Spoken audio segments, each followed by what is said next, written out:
Halo pemirsa, apa kabar? Semoga selalu dalam keadaan sehat dan bahagia dimanapun Anda berada. Pemirsa, senang sekali saya Dita Zulaika hari ini dalam program Sinpo TV, di mana ini adalah program motivasi yang akan membuat hidup Anda menjadi lebih baik. Apalagi kalau bukan program Win Wonder Inspiration, karena hidup harus menjadi lebih baik. Pemirsa, seperti biasa tidak sendiri karena saya sudah ditemani oleh kedua panelis kita. Hari ini akan saya perkenalkan. Yang pertama ada Kak Maria. Halo Kak Maria. Halo Dita. Merona sekali ya, luar biasa. Semangat untuk hari ini? Pasti semangat. Pasti semangat. Yang kedua di sini sudah hadir juga Pak Rahman. Apa kabar Mbak Dita? Alhamdulillah selalu baik. Bapak gimana kabarnya Pak? Alhamdulillah. Kalau saya tanya, I am in good shape. Oh, good shape, luar biasa. Kedua panelis kita tidak hanya kita bertiga di studio ini, karena sebentar lagi akan kedatangan seorang motivator hebat Indonesia. Siapa lagi kalau bukan Bapak Mindiarto? Kita sambut bersama-sama. Halo Pak Min. Halo, luar biasa. Iya, biasa di Pagi. luar. Biasa di luar. Good pagi, selamat morning. Selamat Pak. Selamat duduk Bapak. Yuk. Terima kasih sudah hadir di sini Pak Mindiarto ya. Oke, sama-sama. Sudah ada juga dua panelis kita di sini Pak Min, dan tentunya kita akan membicarakan tema seputar pelatihan tepat sasaran dan tepat guna. Bapak ini sangat menarik sekali ya, boleh nggak dijelaskan sedikit Bapak tentang pelatihan tepat sasaran dan tepat guna? Oke. Seringkali, saya katakan tidak selalu ya, seringkali ketika seorang trainer atau seorang motivator atau seorang pembicara lah ya, apapun namanya, ketika suruh memberikan pelatihan kepada timnya dalam rangka memang ada in-house training kah? Atau ada gathering lah gitu ya, atau ada distributor gathering dan sebagainya. Sering sekali bahwa topik yang diminta kepada si trainer atau pembicara tersebut adalah satu, atas dasar maunya bos. Ini bos gue maunya ini nih. Nah, gitu ya. Atau bisa juga atas dasar selera orang HR-nya. Nah, orang trainingnya atau orang HR. Wah, minta ini. Nah, sebagian bahwa topik pelatihan yang diminta itu tepat, benar juga ya, tepat benar. Karena apa? Karena dia memahami betul tentang problem yang dibutuhkan, ya tentang masalah yang dihadapi. Tetapi tidak sedikit, saya katakan tidak sedikit juga karena selera mereka. Wah, kalau panggil si Anu bagus ya. Wah, kalau kasih di training sama si ini bagus ya, gitu kan? Gitu kan? Artinya apa? Sudah terbalik. Jadi referensinya adalah bukan tentang kebutuhan topik pelatihan, tetapi sudah kena sugesti si speakernya. Oh, speakernya bagus. Belum tentu speakernya bagus, cocok dengan materi yang dibutuhkan oleh karyawan. Nah, hal ini sering terjadi pada apa? Sering terjadi pada anak-anak yang sekolah, kuliah. Ya coba nanti kita amati ya, ketika dia lulus SMA, kita ditanya, mau kuliah apa? Mau kuliah kemana? Gitu ya. Dia akan menjawab, saya ingin di kampus Anu, saya ingin di kampus ini, saya ingin di kampus di sana, gitu, ke Jogja lah, ke Surabaya lah, ke Jakarta lah, ke Bandung lah. Gitu.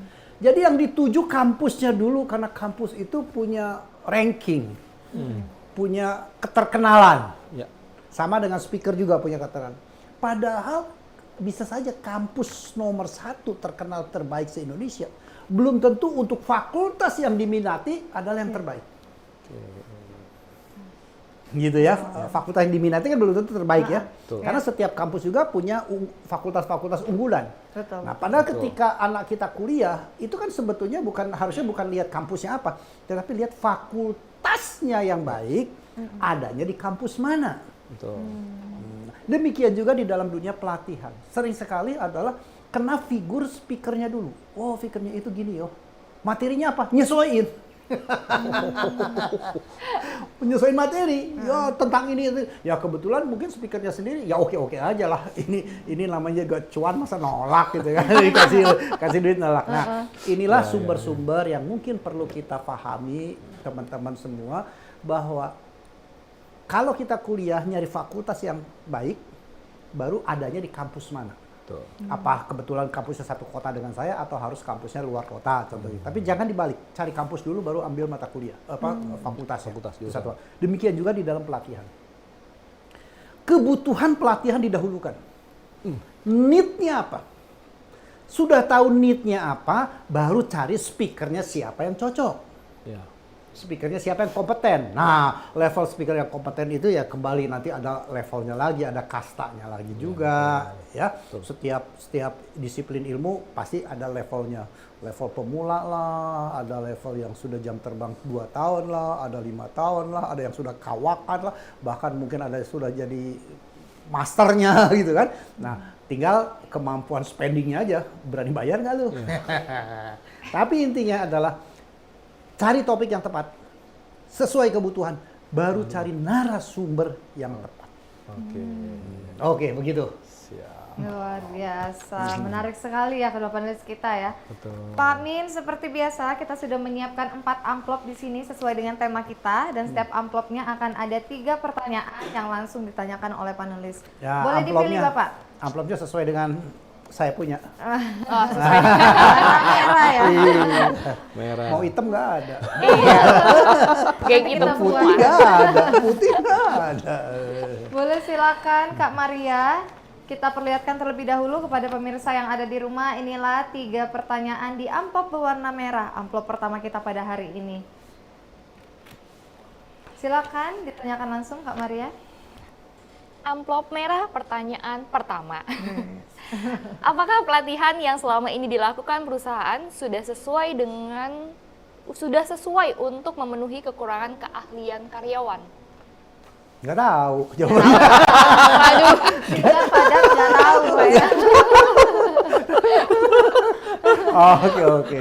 Mostly saya anggap biar netral 50-50 lah ya. Oke. 50-50 adalah sesuai dengan kebutuhan, ada lagi 50% adalah tidak sesuai kebutuhan.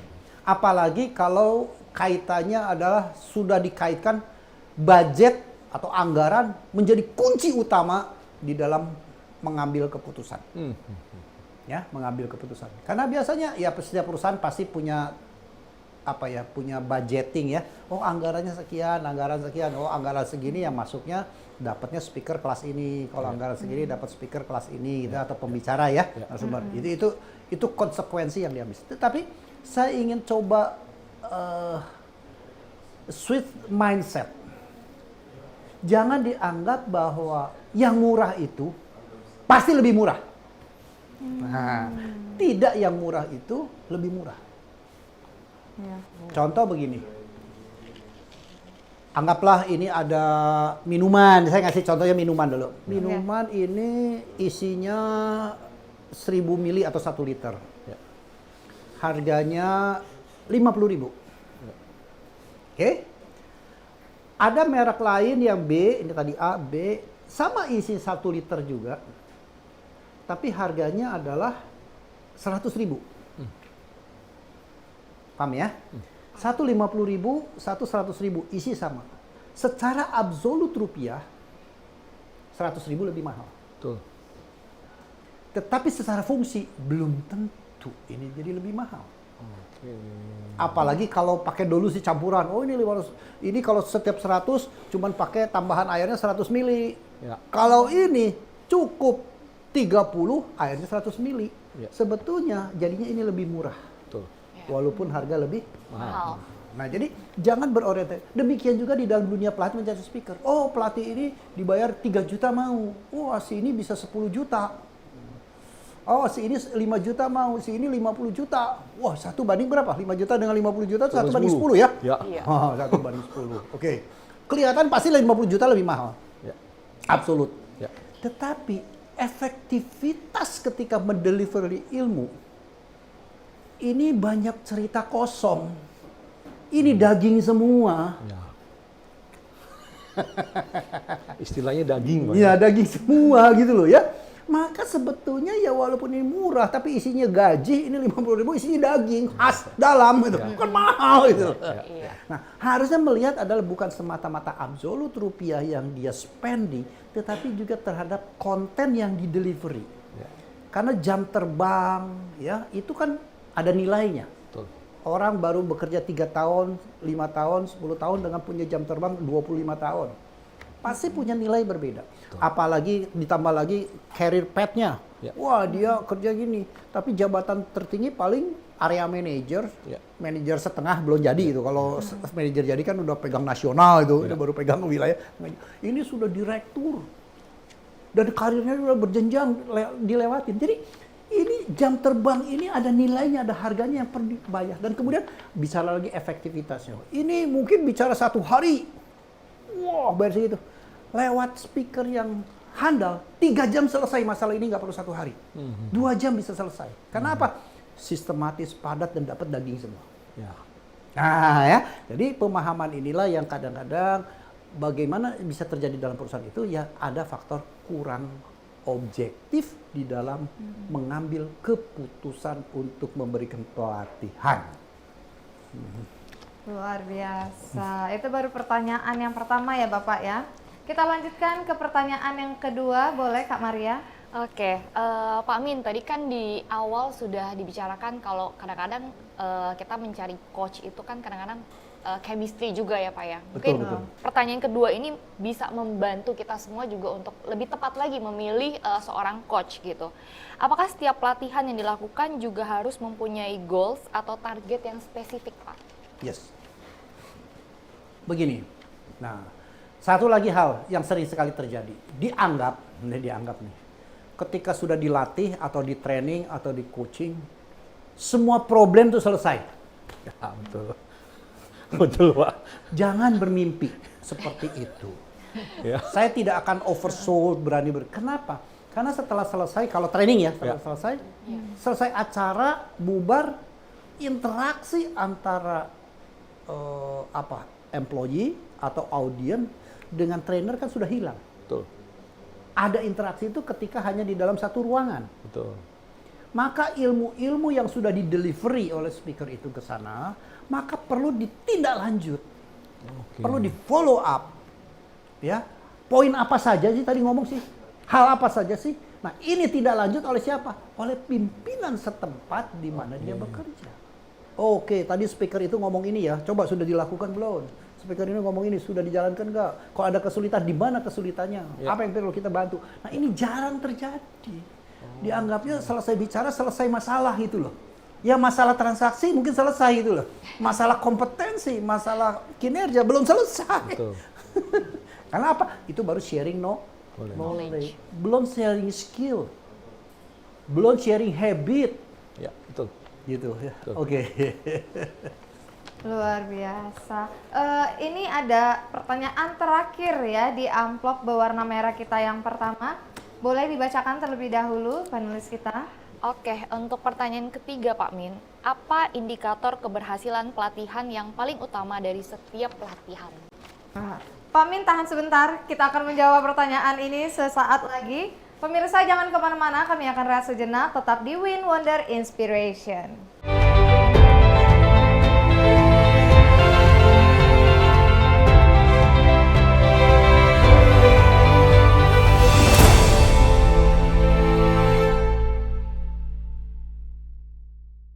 Pemirsa kembali lagi bersama saya Dita Zulaika tentunya dalam program Win Wonder Inspiration karena hidup harus menjadi lebih baik. Pemirsa, tema kami hari ini adalah pelatihan tepat sasaran dan tepat guna. Sudah hadir di sini kedua panelis kita, ada Kak Maria dan juga Pak Rahman. Dan tentunya di sini sudah ada Pak Mindiarto yang akan menjawab banyak sekali pertanyaan dari kedua panelis kita. Pak Min melanjut dari pertanyaan terakhir di amplop merah oleh Kak Maria. Boleh dibacakan sekali lagi Kak pertanyaannya? Oke, pertanyaan ketiga adalah apa indikator keberhasilan pelatihan yang paling utama dari setiap pelatihan? Baik. Indikator ya pelatihan efektif. Betul. Saya coba bagi dua dulu ya, pelatihannya itu ada dua. Ada satu adalah improvement knowledge. Ya. Pikirannya, ilmunya bertambah. Betul. Tapi juga ada pelatihan yang sifatnya workshop adalah menambah keterampilan, skillnya bertambah. Oke. Iya, iya. Dua ya. Indikatornya apa? Indikator yang common dan very simple itu adalah ada pre-test dan post-test. Ya. Sebelum diberikan pelatihan, ilmunya seperti apa? Setelah diberikan pelatihan, ilmunya nambah menjadi berapa? Oke. Pengetahuannya ya. Pengetahuan. Kalau dari segi knowledge improvement. Skill improvement juga sama. Sebelum diberikan pelatihan, sebelum diberikan coaching, sebelum diberikan workshop, seperti apa sih kemampuannya dia di dalam melakukan skillnya, keterampilannya. Setelah diberikan ilmu, wah, diukur lagi, Oke. gitu ya, sampai tingkat mana keterampilannya bertumbuh. Nah, di dalam proses yang baik itu adalah yang kita lihat adalah berapa besar pertumbuhan itu. Oke. Jadi bisa saja ketika dites nilainya 8, post test jadi 9. Atau jadi 10 malah sempurna gitu ya. Oh, berarti improvementnya kan dari 8 menjadi 10 itu 2 indikator. Oke, udah 10 berarti jawaban itu benar semua. Ya. Ini orang ini memang bakatnya sudah bagus, sudah pintar, mentok gitu ya. Tapi bisa juga ketika belum diberikan pelatihan nilainya 2. Setelah di training dikasih ilmu nilainya bisa jadi 9. Ya. Jadi kalau lihat pertumbuhan growth adalah bagus yang 2 ke 9 Oke. Oke. daripada 8 ke 10. Ya. Gitu ya. Jadi indikator-indikator itu adalah kita bisa lihat juga, satu adalah tentang ilmunya, tentang terampilnya, kemudian juga tentang progresnya kita bisa lihat. Ya, progresnya itu dari skor berapa menjadi berapa lah. Angkanya boleh 110, boleh sampai 100 silahkan gitu ya. Tapi intinya ada progres yang dilihat. Ketiga sebetulnya, setelah pelatihan, bagaimana eksekusinya? Apakah menjadi sustainable nggak? Berkelanjutan nggak? Jangan cuma anget-anget teh ayam. Wah, ketika latihan bagus, begitu selesai latihan, praktik sendiri, balik lagi ke habitat lama. Ya. Nah, ini siapa yang bertanggung jawab? Tentunya kalau sifatnya hanya pelatihan sesaat ya orang kantor, manajemen kantor itu yang bertanggung jawab. Tetapi ketika trainer atau konsultan itu diminta pendampingan, nah keterlibatan trainer atau konsultan itu untuk mendampingi adalah bagian di dalam proses perbaikan itu. Oke. Oke. Ada tanggapan dari kedua panelis kita, Kak Maria? Kalau dari saya cukup ya, penjelasannya meruncing sekali ya saya. Untuk di amplop pertama ini kita sudahi terlebih dahulu dan kita akan lanjutkan di 3 amplop yang tersisa, Pak Mindiarto, yang akan langsung ditanyakan oleh Pak Rahman. Boleh dipilih dulu, Bapak? Oke. Ya. Sila Bapak. Bapak mau milih yang Biru aja. Oh, biru siap. Ada biru-birunya saya. Tetep ya, baju patokannya ya. Boleh Pak Rahman, akan Oke. kita buka terlebih dahulu amplop Sebentar. berwarna biru dan akan kita perlihatkan kepada pemirsa yang ada di rumah. Seperti biasa, ada 3 pertanyaan dan pertanyaan ini akan langsung ditanyakan oleh panelis Bapak Rahman. Oke. Silakan Pak. Pertanyaan pertama. Oke, ini pertanyaan pertama Pak ya, amplop biru. Apakah pelatihan yang diberikan di perusahaan yang besar akan berbeda penyajiannya bila dilakukan oleh perusahaan skala kecil? Penyajian. Pemahaman penyajian itu adalah bagaimana ilmu maupun nuansa ya. Saya coba jawab ke sana. Pasti biasanya perusahaan besar secara umum, saya katakan secara umum, memiliki financial aspek lebih kuat. Betul. Maka dia secara jumlah peserta bisa jadi lebih banyak, durasi bisa lebih panjang, gitu ya. Kemudian juga bisa saja di sana manajemennya sudah well managed, sehingga bisa lebih lebih objektif di dalam menentukan siapa dan apa yang harus di-delivery. Gitu ya. Nah, di dalam penjajian perusahaan kecil, sebetulnya saya asumsikan perusahaan kecil relatif kecilnya seperti apa, ya. Tapi yang sering terjadi mindset baik perusahaan besar maupun perusahaan kecil, sebetulnya bukan rupiahnya berapa sih bayar narasumber, ya. Karena bayar narasumber mahal sekalipun, mampu kok, nggak mungkin perusahaan itu bangkrut. Tapi nggak rela kok. nggak rela untuk bayar. Kok mahal amat? Gitu kan. Itu kan nggak rela kan? Bukan nggak mau. Padahal ya kalau lihat tabungan, lihat cash flow perusahaannya sangat mungkin sangat kuat. Ya jadi, nah mindset ini yang memang perlu kita sama-sama jelaskan. Bukan pakai aji-aji mumpung untuk naruh harga termahal, tapi kualitas dan harga gitu. Itu harus di blending menjadi satu paket. Jadi jangan melihat bahwa pelatihan efektif tepat guna itu hanya faktor harga aja. Ya, karena ada harga, ada barang kan. Betul. Itu beli barang apapun, mau jasa maupun barang jadi ya, tangible maupun intangible kan, ada barang, ada harga. Demikian juga di dalam pelatihan.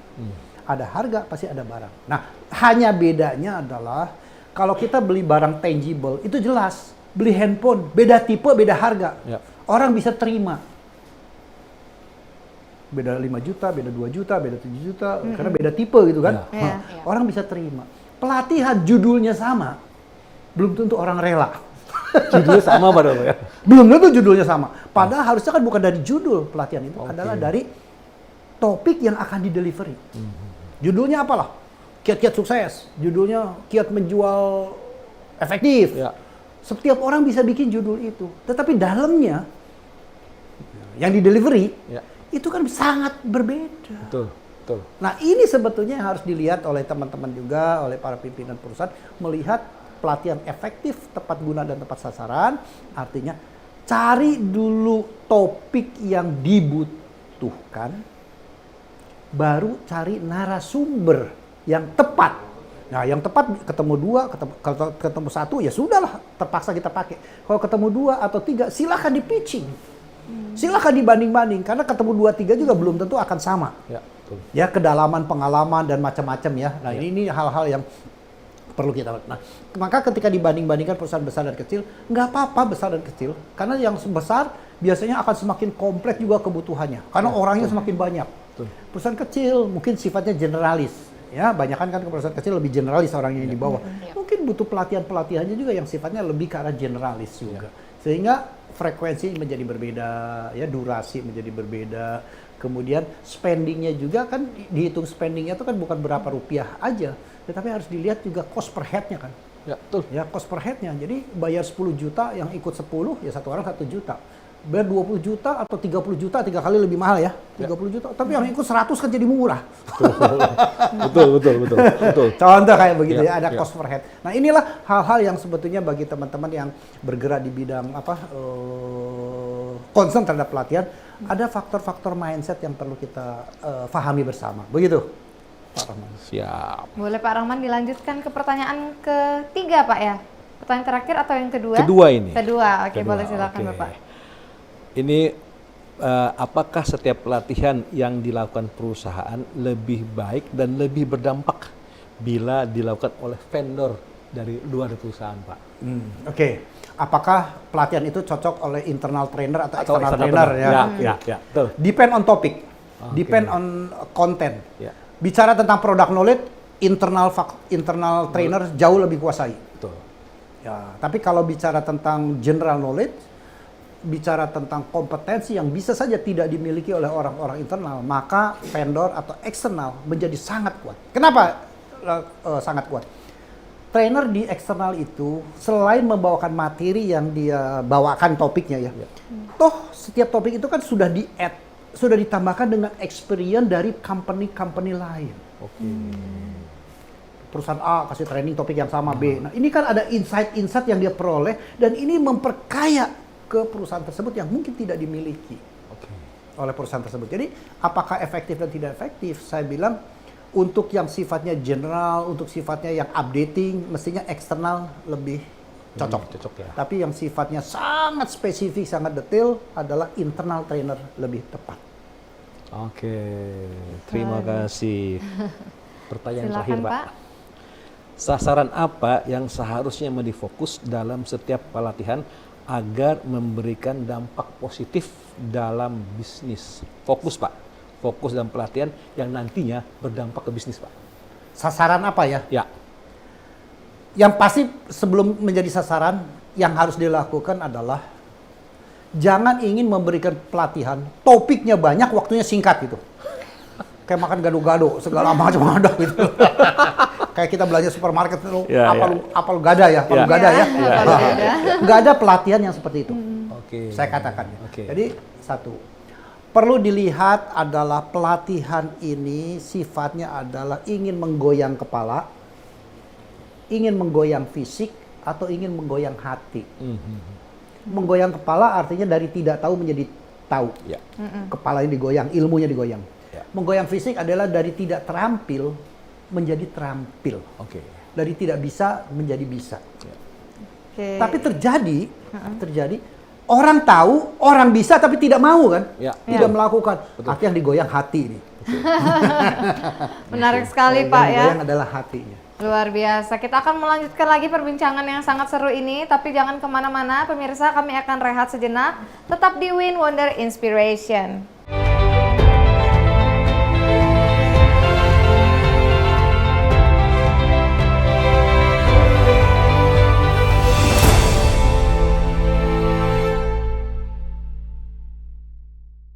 Pemirsa, kembali lagi bersama saya Dita Zulaika, tentunya dalam program Win Wonder Inspiration, karena hidup harus menjadi lebih baik.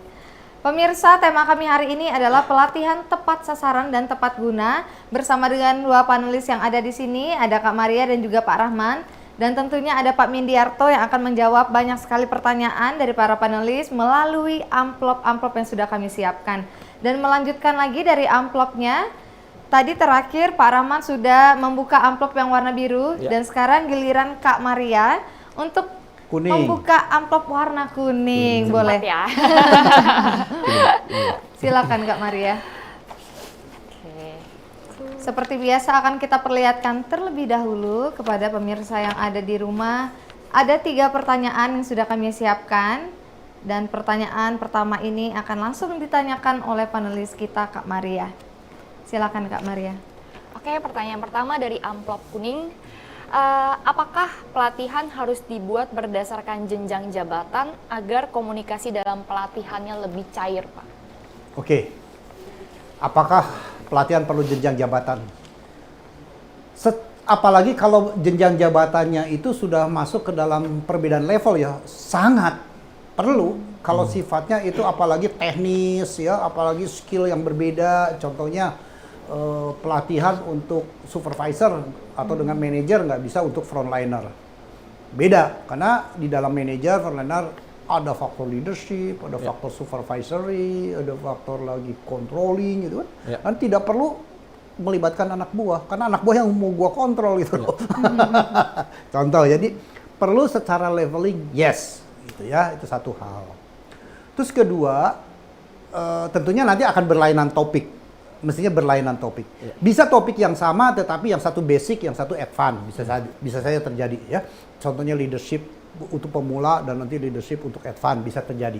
Sama-sama ilmu leadership. Jadi bisa berbeda level. Bagaimana dengan level yang sama?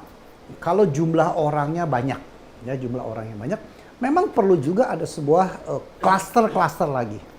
Karena di dalam level yang sama bisa saja jam terbangnya berbeda. Yang satu baru 1 sampai 3 tahun pengalaman, yang satu sudah 5 sampai 10 tahun. Bisa saja ilmu yang sama tetapi kedalamannya, deepingnya itu berbeda. Ya, nah pertanyaan adalah memungkinkan nggak dilakukan topik yang sama tetapi untuk audiens yang berbeda? Sangat memungkinkan. Yang membedakan adalah kembali kedalamannya ya, atau tingkat advance-nya yang berbeda. Itu satu hal. Bagaimana kalau orangnya sedikit? Kalau orang banyak bisa kita bikin jadi 2 kelas, 3 kelas bisa. Gimana kalau orangnya sedikit? Ya tentunya orang sedikit kita perlu cari langkah kompromis yang bisa diabsorb oleh level yang berbeda. Makanya ketika pelatihan yang efektif itu, kalau bicara tentang fasilitator atau trainer yang punya pengalaman, biasanya akan melakukan scanning dulu. Scanning, pesertanya usia berapa, range usia berapa, pengalamannya berapa, pengalaman di perusahaan ini berapa lama, dia punya pengalaman di perusahaan lain seperti apa. Kemudian selain itu juga usia pendidikan. Nah ini akan berpengaruh ke dalam proses mendelivery ilmu. Jangan sampai ilmunya ketinggian, merekanya di bawah, nggak nyambung. Karena ilmu bagus pun ketika audiens yang salah menjadi buruk. Ilmu apapun ya. Jadi bukan hanya kantor. Contohnya ilmu matematik. Yang ngajar profesor sekalipun ahli matematik, ya. Contohnya, ternyata audiennya adalah anak SD. Bisa-bisa ilmu itu kan menjadi buruk. Betul. Atau terbalik. Ya. Audiennya kelas atas sudah punya pengalaman, ilmunya terlalu rendah, cetek, boring juga. Bosan, gua udah tahu. Nah, itu hal-hal seperti itulah yang perlu kita hindari, ya, perlu kita hindari. Maka efektivitas di dalam pelatihan itu ya sangat menentukan juga, leveling sangat menentukan, pengalaman menentukan, dan lebih-lebih adalah tentang need-nya. Ya, jadi kadang-kadang ada dilakukan TNA, training need analysis, gitu ya. Nah, ini perlu dilakukan. Hanya saja ini perlu dikaji dan perlu netralitas dari orang yang menggrab informasi tersebut. Jangan sampai training need analysis tapi ada personal interest masuk di sana. Nah, itu artinya menjadi tidak objektif lagi. Ya, oke. Oke. Dilanjutkan kembali Kak Maria. Oke, Pak Min, kadang-kadang kan ini mungkin skopnya ke perusahaan yang lebih kecil sepertinya ya. Jadi kadang-kadang kan ada pelatihan itu semua generasi digabungin jadi satu. Karena perusahaan kecil budgetnya juga kecil mungkin ya, jadi digabungin semua. Nah, apakah ada dampak yang akan terjadi bila pelatihan yang dilakukan adalah menggabungkan seluruh generasi dalam satu kelas? Gini, kalau bicaranya general knowledge atau bicaranya tentang ilmu-ilmu yang agak sosial, ya nggak apa-apa. Mulai dari office boy sampai pimpinan tertingginya gitu dalam satu kelas. Tetapi ketika bicara adalah sangat sudah spesialis, nggak bisa. Spesialis itu adalah memang harus sesuai dengan fungsi jabatan. Ya, nah, yang generalis apa? Contohnya bagaimana bekerja dengan baik, bagaimana memotivasi agar bisa bekerja tidak menunda-nunda, nggak tarsok-tarsok. Kan itu ilmu generalis banget ya. Wah, kiatnya begini, kiatnya begini. Itu bisa semua peserta, semua karyawan masuk di dalam satu waktu kelas. Tapi kalau sudah bicara spesialis, kiat-kiat menggunakan komputer, kiat-kiat bagaimana AI ini bisa kita analisa, kan nggak bisa semua orang. Ya, apalagi nanti teknis bagaimana kiat membuat barang apa gitu kan ya, atau masak gitu kan, nggak bisa. Oh, karena masak sendiri kan punya keahlian, ahli western, ahli masakan Jepang, ahli Indonesia gitu ya. Nah, kalau udah ini kan ini spesialis, ini butuh kompetensi. Office boy ikut ke sini bingung, cleaning service ikut ke sini bingung, gitu ya. Tapi kalau bagaimana menjaga ruangan supaya bersih, ya semua orang bisa. Ya, jadi pertanyaannya itu adalah kalau generalis, sosial, umum, setiap dalam satu kelas seluruh peserta bisa. Tapi kalau skill improvement nggak bisa, nggak tepat ya. Oke, sih. Pertanyaan terakhir di amplop berwarna kuning, boleh Kak Maria? Oke, tadi mungkin kadang-kadang pelatihnya jadi problem. Tadi udah mungkin disampaikan sama Pak Min ya bagaimana cara memilihnya. Nah, ini sekarang pesertanya yang jadi problem, Pak.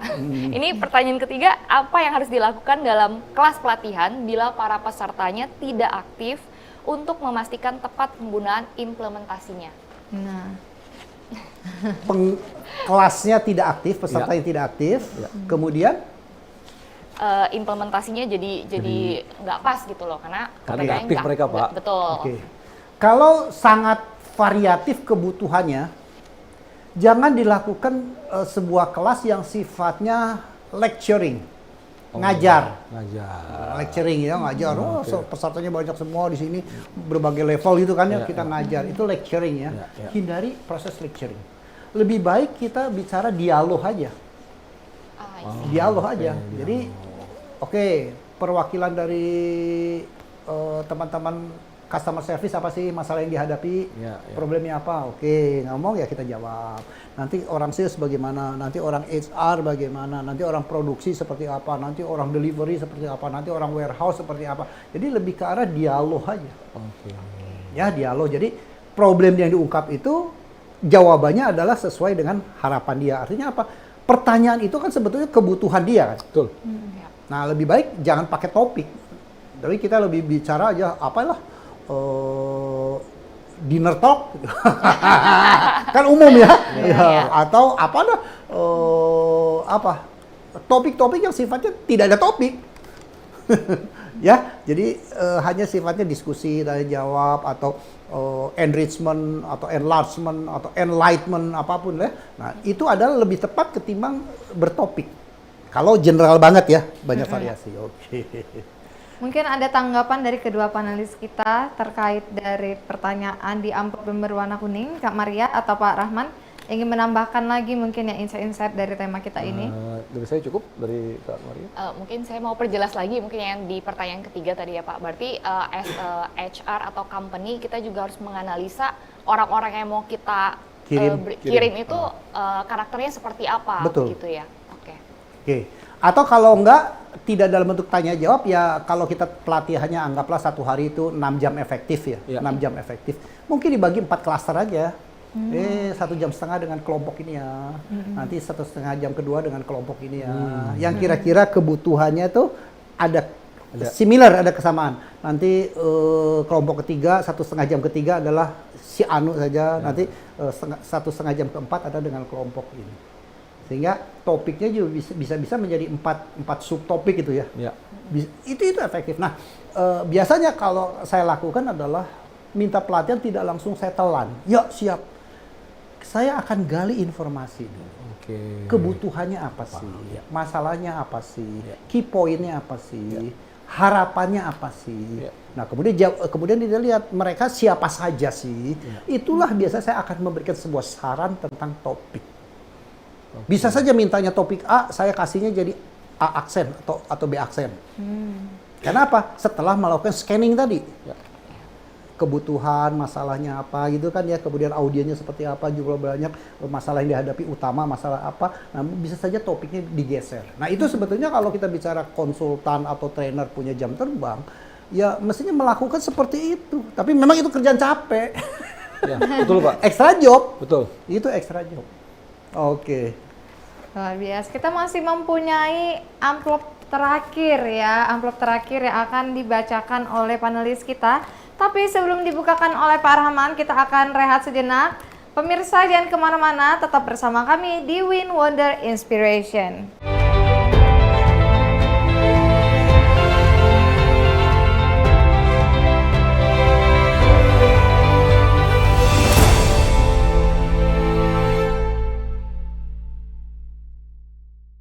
Pemirsa, kembali lagi bersama saya Dita Zulaika dalam program Win Wonder Inspiration, karena hidup harus menjadi lebih baik. Pemirsa, tema kami hari ini adalah pelatihan tepat sasaran dan tepat guna. Bersama dengan dua panelis kita di sini, ada Pak Rahman dan juga Kak Maria, dan tentunya juga ada Pak Mindiarto yang akan melanjutkan lagi menjawab pertanyaan terakhir, Pak ya. Kita sudah mempunyai amplop yang terakhir, tidak terasa Pak Rahman. Boleh dibuka Pak Rahman amplopnya. Saya buka ya. Seperti biasa kita akan perlihatkan terlebih dahulu kepada pemirsa yang ada di rumah. Ada 3 pertanyaan di setiap amplopnya dan ini merupakan amplop terakhir yang akan ditanyakan oleh panelis kita Bapak Rahman. Oke. Boleh silakan Pak. Terima kasih.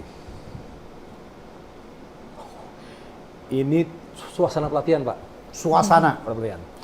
Apakah pelatihan yang baik adalah pelatihan yang keras, penuh tekanan, agar membuat peserta lebih fokus, Pak? Didikannya ala-ala militer, Pak. Ya. Baik. Kalau yang dilakukan internal, pelaku trainernya internal mungkin bisa melakukan dengan gaya-gaya militer, karena ada struktural ya, ada garis komando, itu satu. Kalau dilakukan di outbound, memang secara mental sudah dipersiapkan untuk mendapatkan pressure. Kalau outbound ya, outing ya. Nah, tapi di dalam outbound sendiri, kalau pelatihan outbound atau outing sendiri, sebetulnya kan ada aim atau ada sasaran yang ingin dicapai. Betul. Ya, apakah ingin leadershipnya yang dicapai, apakah ada teamwork yang ingin dicapai, Betul. apa ada kreatif ingin dicapai gitu ya, ada kreatif improvementnya, ada leadership, atau ada di dalam teamworknya. Nah, tentunya untuk mencapai ketiga ini, lihat lagi audiensnya. Apakah mau dengan mental pressure atau physical pressure? Atau hanya mental pressure tanpa physical pressure? Ada juga minta physical pressure doang tanpa mental pressure. Kenapa? Karena kita harus lihat audiennya. Oh, audiennya banyak yang sepuh-sepuh, yang tua-tua pakai physical pressure bisa-bisa RSD masuk UGD nanti gitu ya. Ya, contoh. Nah, ini kan perlu by design. By design. Kalau eksternal. Nah, bagaimana dengan internal dengan pressure? Sebetulnya efektivitas pelatihan itu bukan pressure or no pressure. Oke. Tapi bagaimana di dalam fun atau edutainment. Konsep sekarang mengenal bagaimana mengedukasi, mengajar tetapi dengan fun ya, dengan menarik, dengan menyenangkan, dengan menghibur. Nah, ini butuh ilmu. Ini butuh teknik. Banyak sekali para speaker, para trainer punya ilmu tetapi belum tentu bisa menjadi seorang edutainment. Bisa mendeliver ilmu tetapi belum tentu dengan fun. Nah, bisanya adalah ya berbasis ya itulah. Bisa boring ya.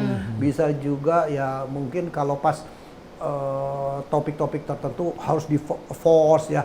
Forcing bukan artinya untuk dengan aliran keras. Forcing bisa saja diberikan tugas-tugas yang sifatnya adalah memeras otak. Kasih workshop tugas. Oke, selesaikan ya dalam waktu 10 menit. Nah, itu sebetulnya sudah forcing. Nah, tapi forcing waktu di pikiran, fokus. Jadi untuk menjadi efektif tidak harus dengan identitas gayanya gaya militer ya, tapi tidak. Tapi adalah gaya edutainment, kemudian dikasih timeline. Nah, dari awal sudah dibuka bahwa topik kita akan ada masal ini, metode pelajaran atau pengajaran yang akan kita lakukan seperti ini. Ada umpamanya ada pemaparan, nanti ada tugas, ada presentasi, nanti ada bridging exercise. Bridging exercise artinya apa? Artinya jembatan sebelum menuju ke eksekusi. Ada lagi tugas presentasi. Jadi mereka sudah disiapkan akan presentasi. Ya, itu udah, dan kemudian materi ini kita akan selesaikan dalam waktu sekian lama. Sehingga membutuhkan Anda fokus. Salah satu bentuk fokus apa? Selama pelatihan berlangsung, hindari Anda menggunakan handphone. Jadi handphone istirahat dulu tuh. Gitu ya. Sering sekali kan pelatihan handphone sama pelatihan itu ya kawin ya bareng-bareng. Nah, itu membuat tidak efektif bukan karena forcingnya. Karena ada konsentrasinya menjadi tidak fokus. Sering sekali terjadi, saya banyak beberapa klien itu training tapi terus gini. Wah, ngejawab bosnya nanya, terus ngejawab pelanggan. Nah, artinya apa? Artinya membuat tidak efektif bukan karena harus saya forcing, tapi karena metode pelatihan atau kondisi di dalam proses pelatihan sendiri tidak dikondisikan untuk menjadi fokus. Paham ya? Atau sistem layoutnya itu berpengaruh. Mau classroom, mau round table, atau mau apapun, itu akan berpengaruh di dalam fun edutainment. Saya ngajar tuh kan banyak, kadang-kadang ngajar tuh kalau sifatnya udah bisa lesehan. Wow, pada duduk silahkan aja. Yang penting adalah telinga Anda saya pinjam. Duduk boleh selonjoran. Bisa saja, karena itu fun. Pakaian bebas. Silahkan. Ya, ada kadang-kadang perusahaan menggunakan kaos perusahaan, kadang-kadang bisa pakai bebas. Bisa juga kita ciptakan karena topiknya berbeda. Topiknya apa? Kita bisa bikin, sekarang topiknya adalah, besok pakaiannya adalah celana pendek semua. Sesuatu yang jadi menarik. Ya, atau pakai pakaian koboi, pakai topi semua. It's a fun. Karena yang tujuan mendelivery adalah bukan mendelivery ke topi atau mendelivery ke celana pendek. Yang kita delivery adalah otaknya kok, yang saya pinjam. Oke ya? Kita masih sisa 2 pertanyaan, Pak ya? 2 pertanyaannya. Boleh ditanyakan langsung, Pak ya? Ini era pelatihan, Pak. Menurut Pak Pamin, adakah perbedaan pelatihan, Pak? Zaman sekarang dengan pelatihan era 80 atau era 90, Pak? Di mana letak perbedaan, Pak? Ada adalah metodenya. Ya, metodenya pelatihan satu terutama di dalam communication skill-nya. Dulu bisa kita melakukan pelatihan dengan gaya karakter komunikasi orang tua anak. Orang tua anak tuh gayanya kayak doktrinasi, kayak merentah gitu ya, kayak nyuruh-nyuruh. Bahasanya pakai bahasa dewa gitu ya. Bisa. Sekarang mungkin mesti pakai bahasa gaul. Pakai bahasa kekinian lah ya. Tahu istilah-istilah kan. Itu adalah teknik komunikasi. Kemudian juga kalau dulu namanya mendengarkan guru dengan murid, audien harus patuh dengar. Kalau mata memandang itu baru namanya memperhatikan. Sekarang enggak. Karena sekarang karena kemampuan orang menyerap ilmu bukan hanya karena visual juga, ada auditory. Yang penting telinganya. Dulu nggak ngelihat nggak apa-apa, tapi telinganya karena apa? Kemampuan saya menerap ilmu karena telinga. Ada juga karena praktek ya, auditori. Nah, kemampuan trainer memahami ini adalah bagian daripada suksesnya pelatihan. Jadi itu terjadi generasi-generasi. Makanya pelatihan, pakaiannya bebas lah, duduk boleh lesehan lah, ya, sambil nulisnya pakai handphone lah, nulisnya ngetiknya silahkan. Tapi yang penting ketika pretest dan posttest nilainya tambah bagus aja. Oke. Boleh dilanjutkan pertanyaan ketiga Pak, dan mungkin ini akan menjadi jawaban dan closing statement langsung dari Pak Mindiarto ya. Boleh silakan Pak. Pertanyaan tiga, bagaimana memastikan pelatihan yang dilakukan tepat bagi perusahaan sehingga juga meningkatkan bisnis? Kayaknya ini Pak, apa namanya judul dari ini temanya Pak? Ya, tepat bagi perusahaan. Ya. Pertama pasti adalah perlu kita ubah mindset dan perilaku dulu ya. Jadi jangan pelatihan itu sebagai pemborosan. Kalau bicara pemborosan, ngapain di training ntar juga kabur, ntar berhenti. Nah itu kan dibuang tuh mindset itu. Karena tanpa ada pelatihan tetap orang bisa berhenti gitu. Kedua juga jangan orientasinya karyawan itu adalah di training di sini nanti lari gitu ya. Kemudian juga perlu dibudgetkan. Jangan bilang no budget. Ya harus dibudgetkan kalau memang sebuah pelatihan. Kemudian juga pelatihan itu jangan sifatnya pemadam kebakaran, ada masalah baru kita kasih pelatihan. Ya. Pelatihan memang sudah terencana, jadi terstruktur, direncanakan. Itu satu poin. Kedua juga perlu dilihat lagi adalah dari kebutuhannya adalah mendesak atau jangka panjang. Mendesak ya kita lakukan kapan. Kalau jangka panjang ya kita lakukan buat kapan. Itu hal-hal yang penting ya. Dan ketiga juga yang perlu lakukan adalah memilah-milah, butuh training, butuh coaching, atau butuh counseling, atau butuh mentoring. Karena 4 ini itu beda-beda fungsi semua, beda-beda tujuan. Maka ketika pelatihan yang efektif adalah fahami audiens dan fahami juga kebutuhan perusahaan. Itulah pelatihan yang akan menjadi tepat sasaran dan tepat guna. Mungkin sedikit Bapak closing statement dari Pak Mindiarto tentang tema kita gimana Pak Min? Ya tema kita adalah pilah-pilahlah pelatihan sesuai dengan kebutuhan tadi. Jadi kita perlukan training atau coaching atau counseling atau mentoring. Jadi tidak selalu namanya training itu adalah satu bahasa. Itu doang namanya training, enggak. Otak, fisik, hati, atau kita perlu bantu yang disebut dengan mentoring. Luar biasa, kita berikan tepuk tangan sekali lagi untuk Pak Mindiarto dan kedua panelis kita pada hari ini. Terima kasih kepada Kak Maria dan juga Pak Rama sudah hadir di tengah-tengah kami. Pak Mindiarto juga terima kasih. Semoga selalu sehat dan sukses dimanapun berada ya. Terima kasih. Amin. Pemirsa, tidak terasa sudah 60 menit kebersamaan kita. Terima kasih sudah menyaksikan Win Wonder Inspiration. Saya Dita Zulaika bersama dengan kru yang bertugas mengucapkan terima kasih dan sampai jumpa.